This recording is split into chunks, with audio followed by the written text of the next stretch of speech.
తెచ్చుకున్న తెలంగాణలో పాలమూరు రంగారెడ్డి ప్రాజెక్టుకు తీవ్ర అన్యాయం జరుగుతుందంటూ పాలమూరు జేఏసీ తీవ్ర అభ్యంతరం వ్యక్తం చేస్తుంది. రాబోయే రోజుల్లో పాలమూరు ప్రాజెక్టు పైన మహాపాదయాత్ర చేస్తామంటూ అటు మరోవైపు బీఆర్ఎస్ నేతలు చెప్తున్నటువంటి పరిస్థితి. పాలమూరు ప్రాజెక్టు పైన మనతో మాట్లాడడానికి జేఏసీ నాయకులు ఉన్నారు. వారితో మాట్లాడే మరిన్ని విషయాలు తెలుసుకుందాం.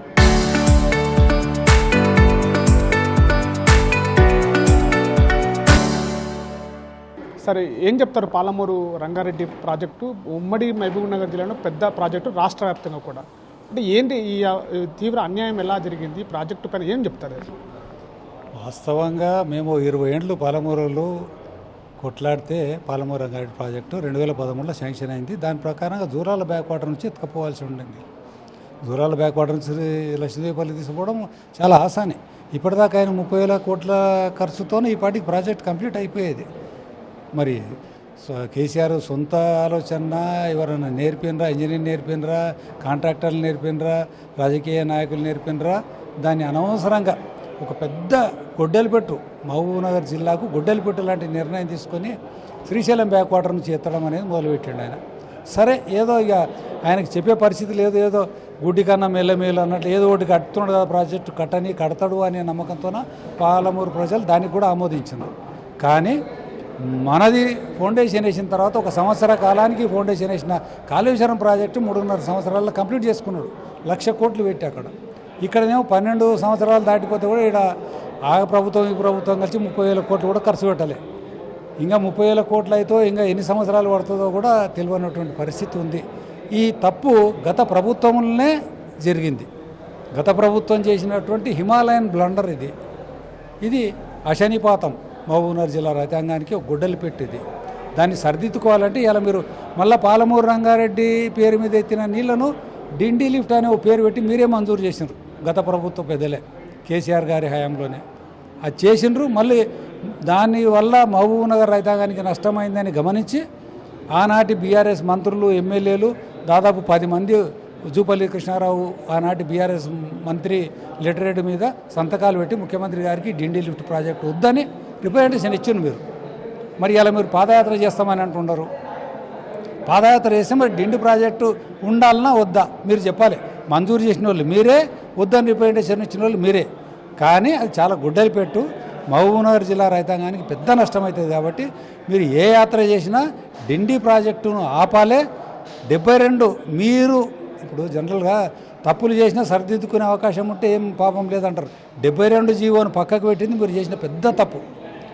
కాబట్టి ఆ తప్పును సరిదిద్దుకునే అవకాశం ఉంది. కాబట్టి 72 జీవోను రిస్టోర్ చేసి ఆడికెళ్ళి కట్టాలి ఒకటి, ఈ డిండికి తీసుకుపోయే నీళ్లు ఆపాలని మీరు ఈ 2 పెద్ద స్లోగన్స్ పెట్టుకొని మీరు యాత్ర చేసే దానికి అర్థం ఉంటుంది, పర్థం ఉంటుంది. ఇక లేకపోతే అందరు ఇవాళ రేపు మొన్నటి నుంచి అందరు జోకులు వేసుకుంటున్నారు. సౌ చూవే కాకే బిల్లి ఆచుకు జాకే అన్నట్లు టీఆర్ఎస్ లేని ఇలా పాదయాత్ర పెట్టుడైంది, మీ హయాంలో కట్టాక మంది ఎందుకు బదనాం చేస్తారని అంటున్నారు. అది నిజమవుతుంది. అది కాకూడదంటే నేను చెప్పిన ఈ 2 డిమాండ్లు మీరు నెత్తిన పెట్టుకొని ముందుకు పోండి. మేము కూడా జేఏసీగా మీకు మద్దతు ఇస్తాం. అంటే మీరు చెప్పండి సార్. అంటే పాలమూరు రంగారెడ్డి ప్రాజెక్టు పైన ఇప్పటికే బీఆర్ఎస్ కూడా 90% పనులు పూర్తవుతుందని పదే చెప్తుంది. కేవలం 10% పనులు మాత్రమే ఇప్పుడు వచ్చిన కాంగ్రెస్ ప్రభుత్వం చేయలేకపోతుందని చెప్పేసి కూడా విమర్శలు వినబడుతున్నాయి. అసలు వాస్తవానికి 90% పనులు పూర్తయినాయా? ఇంకా 10% మిగిలిపోయిందా? పాలమూరు ప్రాజెక్టు పైన ఏంటి పరిస్థితి? వాళ్ళు 90% పూర్తయినది పచ్చి అబద్ధమండి. ఎందుకంటే 90% పని అయిపోతే ఇప్పటివరకు దాని తగ్గ ఫలాలు కూడా రావాలి కదా, నీళ్ళు కూడా రావాలి కదా. ఎక్కడా నీళ్ళు రాలేదు. ఏది అయితే దేశంలో మొత్తం కూడా పాలమూరు రంగారెడ్డి జిల్లా ప్రాజెక్టును పండబెట్టినరు. కాళేశ్వరానికి నిధులన్నీ ఎత్తుకపోయారు. ఆ తెలంగాణ వచ్చిన వెంటనే జరిగిన ప్రథమ అన్యాయం ఏంటంటే ఈ పాలమూరు రంగారెడ్డి ఎత్తిపోతల పథకాన్ని పక్కన పెట్టడం. ఇది ఘోరమైన అన్యాయం. కాబట్టి మేము ఇప్పటికైనా డిమాండ్ చేసేదంటే 10 సంవత్సరాలు ఎందుకు అన్యాయం చేసిండ్రు ఆ విషయంలో మీరు ఖచ్చితంగా ప్రజలకు బేషరతుగా క్షమాపణ చెప్పాలి. కాళేశ్వరాన్ని పూర్తి స్థాయిలో చేసి పాలమూరును నిర్లక్ష్యం చేయడానికి మీరు చేసిన తప్పుకు జిల్లా ప్రజలకు ఖచ్చితంగా క్షమాపణ చెప్పాలి. రెండోది, ఏదలపై దగ్గర జరుగుతున్న డిండి ప్రాజెక్ట్ ఏదైతుందో అది మీ ఆయనలోనే జరిగింది తీసుకొచ్చింది. కాబట్టి దాని విషయంలో కూడా మీరు క్షమాపణ చెప్పి దాన్ని రద్దు చేయాలడానికి మీరు పోరాటం చేయాల్సిన అవసరం ఉంది. అదేవిధంగా ఇరిగేషన్ కమిషన్ అనేది ఏర్పాటు చేసి దానికి జ్యుడిషియల్ పవర్స్ ఇవ్వడం వల్ల ఆ అవకతవకలు జరగకుండా ప్రతి ఎకరాలకు నీళ్ళు ఇవ్వడానికి ఆ ఇరిగేషన్ కమిషన్ అనేది ఒక బ్యాలెన్సింగ్ పద్ధతిలో వ్యవహరిస్తుంది. కాబట్టి ఇరిగేషన్ కమిషన్ కూడా ఏర్పాటు చేయాలని చెప్పి ఈ ప్రభుత్వాలను డిమాండ్ చేస్తుంది.